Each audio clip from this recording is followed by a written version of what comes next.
প্রিয় শিক্ষার্থীবৃন্দ, আজকে আমরা যে বিষয়টা নিয়ে আলোচনা করবো সেটা ডেফিনেটলি বলার অপেক্ষা রাখে না। This is the very very important parts of biology. সেটা হচ্ছে কোষ, অর্থাৎ সেল।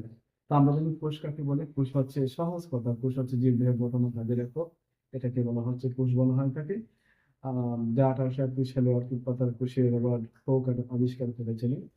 তো এখন আমরা একটা কোষের যদি গঠন দেখি, খুব সংক্ষেপে আমি আলোচনা করবো।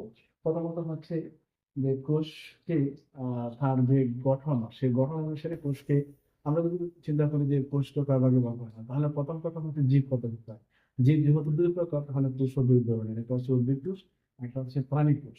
তারপরে হচ্ছে আহ যে কোষ, সেই কোষকে নিউক্লিয়াসের গঠনের উপর ভিত্তি করে এটাকে আবার দুই ভাগে ভাগ করা হয়েছে। অর্থাৎ একটা হচ্ছে আণবিক কোষ, একটা হচ্ছে প্রকৃত কোষ। তারপরে হচ্ছে তার কাজের উপর, অর্থাৎ অ্যাকর্ডিং টু অ্যাক্টিভিটিস বা ফাংশন, সেটার উপর ভিত্তি করে তাকে আবার দুই ধরনের মানে ভাগ করা হয়েছে। একটা হচ্ছে যেটাকে বলা হয় দেহকোষ, এবং হচ্ছে জনন কোষ। তো জনন কোষকে আবার দুই ভাগে ভাগ করা হয়েছে, শুক্রাণু এবং ডিম্বাণু। এই হচ্ছে কোষের প্রকার।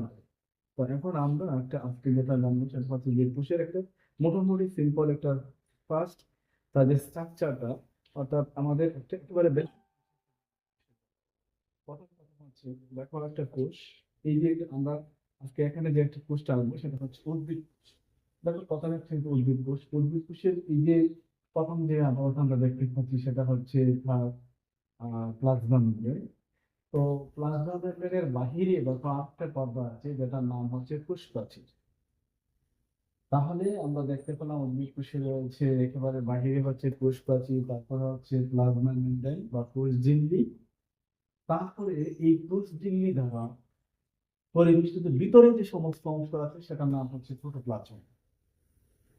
তাহলে ভিতরে সমস্ত অংশটার নাম হচ্ছে প্রোটোপ্লাজম। এই প্রোটোপ্লাজমকে আবার দুই ভাগে ভাগ করা হয়েছে, একটা হচ্ছে নিউক্লিয়াস, একটা হচ্ছে সাইটোপ্লাজম। তো নিউক্লিয়াস এবং সাইটোপ্লাজম, তার মানে নিউক্লিয়াস ছাড়া প্রোটোপ্লাজমের বাকি যে অংশ থাকে সেটার নাম হচ্ছে সাইটোপ্লাজম।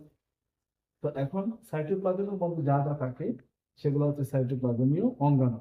আমরা দেখি সাইটোপ্লাজমের কি কি থাকে, দেখো একেবারে উপরে হচ্ছে মসৃণ এন্ডোপ্লাজম জালিকা, তারপর হচ্ছে আর কি থাকে, মাইটোকন্ড্রিয়া থাকে, তারপর হচ্ছে গলজি বডি থাকে, তারপর হচ্ছে ক্লোরোপ্লাস্ট থাকে, তারপর হচ্ছে লাইসোজোম থাকে, এবং কোষ ভবন থাকে। জাস্ট এইটাই হচ্ছে আহ, মোটামুটি একটা কোষের তার যে গঠন, তার বেসিক আইডিয়া হচ্ছে কিসের ব্যাপারে আমরা এতক্ষণ পর্যন্ত আলোচনা করেছি। তা এখন আহ, একটা একটা প্রাণী কোষ দেখি, তাহলে এটা হচ্ছে প্রাণী কোষ। এখন এই প্রাণী কোষের সাথে অন্য কোষের ডিফারেন্সটা কোথায়? প্রাণী কোষে কোষপ্রাচীর থাকে না, পাশাপাশি প্রাণী কোষে কোনো প্লাস্টিক বা ক্লোরোপ্লাস্ট নেই।